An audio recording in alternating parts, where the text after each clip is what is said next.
السلام علیکم حاضرین اور سامعین، دو قصے اور کچھ حکایات ان کے ارد گرد آپ لوگوں کے لیے آج ہم پیش کریں گے۔ شروع کرتے ہیں۔ پہلا ہے حضرت نوح علیہ السلام کا اصل نام عبد الغفار علیہ السلام تھا۔ تو ابھی دیکھتے ہیں کہ ان کا نام نوح کیسے پڑا۔ حکایت میں ہے کہ حضرت نوح علیہ السلام نے ایک 4 آنکھ والے کتے کو دیکھا۔ 4 آنکھ ہونے کی وجہ سے نوح علیہ السلام نے اس کو بدصورت سمجھا اور اس کو بنظر حقارت دیکھا۔ حکم خداوندی سے وہ کتا بول پڑا، اے نوح، کیا تم مجھ کو ذلیل سمجھتے ہو؟ مجھ کو اللہ تعالیٰ نے ایسا بنا دیا ہے، ورنہ اگر میرے اختیار میں اپنا بنانا ہوتا تو میں کتا ہی کیوں ہوتا؟ اس کا کلام سن کر حضرت نوح کو خوف آیا اور انہوں نے نہایت گریہ وزاری کی اور نوحہ کیا۔ کہتے ہیں اس وقت سے ان کا نام نوح علیہ السلام ہو گیا۔ ایک اور حکایت میں آتا ہے کہ ایک مقام پر کتا بیمار تھا، بدبودار تھا، پڑا ہوا تھا کہ حضرت نوح کا ادھر سے گزر ہوا۔ انہوں نے اسے کراہت سے دیکھا، ان کی طبیعت میں اس سے نفرت پیدا ہوئی۔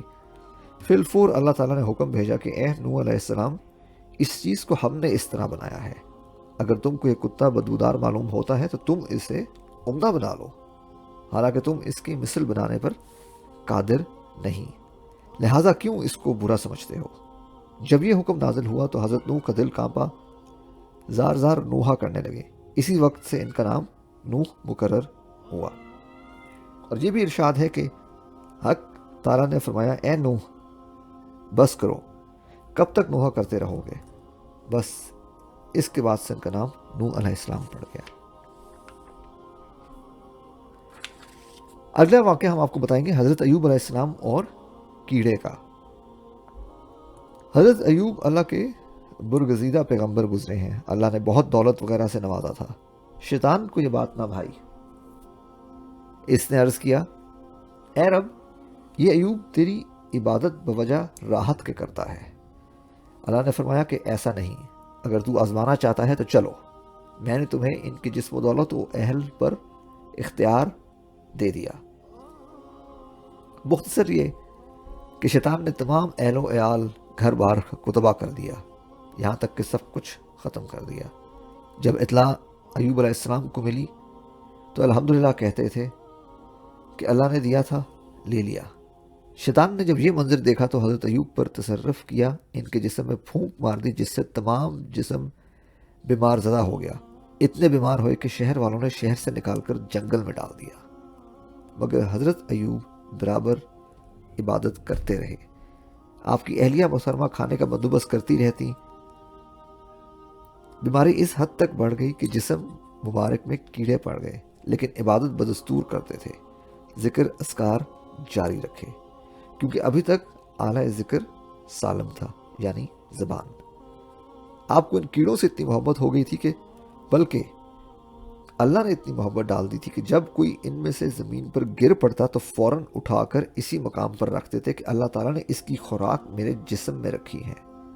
ایک دفعہ یہ ہوا کہ کیڑا آپ کے جسم مبارک سے نیچے گر پڑا تو زمین زیادہ گرم تھی۔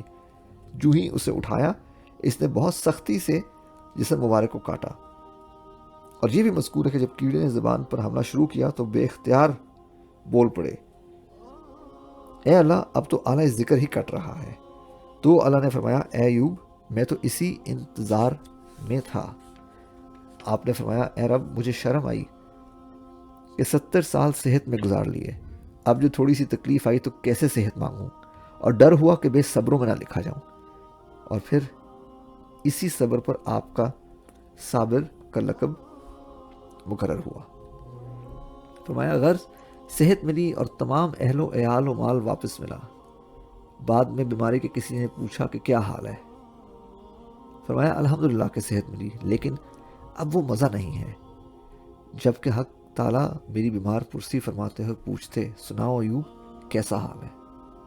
فرمایا کہ یہ کلام مجھ کو شام تک اور پھر شام سے صبح تک محویت میں رکھتی یا رکھتا۔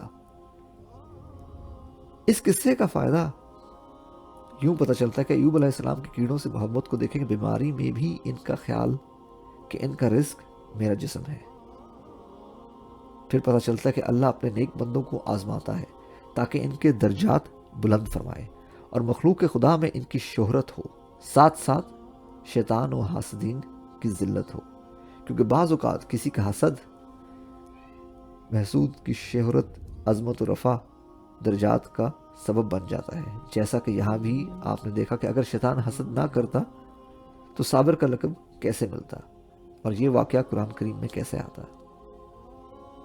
یہ بھی معلوم ہوا کہ اللہ والوں کے امتحان سے ان سے بدظن نہیں ہونا چاہیے کہ جی اگر یہ مقرب ہوتا تو اس پر یہ امتحان نہ آتا، اس لیے کہ وہ اس غم میں بھی ترقی و خوشی محسوس کرتے ہیں۔ اس مثال سے ایسے سمجھیں کہ جیسے کوئی سردی کے دنوں میں سخت بھوک میں تیز مرچ والا کباب کھائے تو وہ اس کے کھانے سے آنسو بہائے گا اور اس کے کھانے سے جلن محسوس کرے گا اور مزہ بھی لے گا۔ یہی حال اہل اللہ کا ہے کہ بظاہر غم ہے، تکلیف ہے، محسوس بھی کرتے ہیں، مگر اندر سے مطمئن ہیں، حق تعالیٰ کے ساتھ تعلق قائم ہے۔ بعض اوقات اضطراری مجاہدہ سے وہ کچھ حاصل ہو جاتا ہے جو مجاہدہ سے سال بھر میں بھی مشکل سے حاصل ہوتا ہے۔ یہ بھی پتہ چلتا ہے کہ مصائب کا آنا 3 وجہ سے ہے: تعظیم جو شاید کافر کے لیے ہے، تطہیر جو مسلم کے لیے ہے، عام مسلمان کے لیے، اور رفع درجات انبیاء و اولیاء کے لیے۔ شکریہ، امید ہے آپ لوگوں کو یہ 2 قصے حکایات جو آج ہم نے بتائی ہیں پسند آئی ہوں گی، ان سے سبق حاصل کریں گے ہم اپنی زندگی کے لیے اور آنے والے وقت کے لیے بھی۔ ہر وقت اللہ تعالیٰ کا شکر بجا لانا چاہیے بے انتہا نعمتوں کے لیے جو انہوں نے ہمارے لیے مقرر کی ہیں۔ چینل کو سبسکرائب کریں، مزید ایپیسوڈز آپ کے لیے آئندہ آتے رہیں گے۔ شکریہ، اپنا خیال رکھیے، اللہ حافظ۔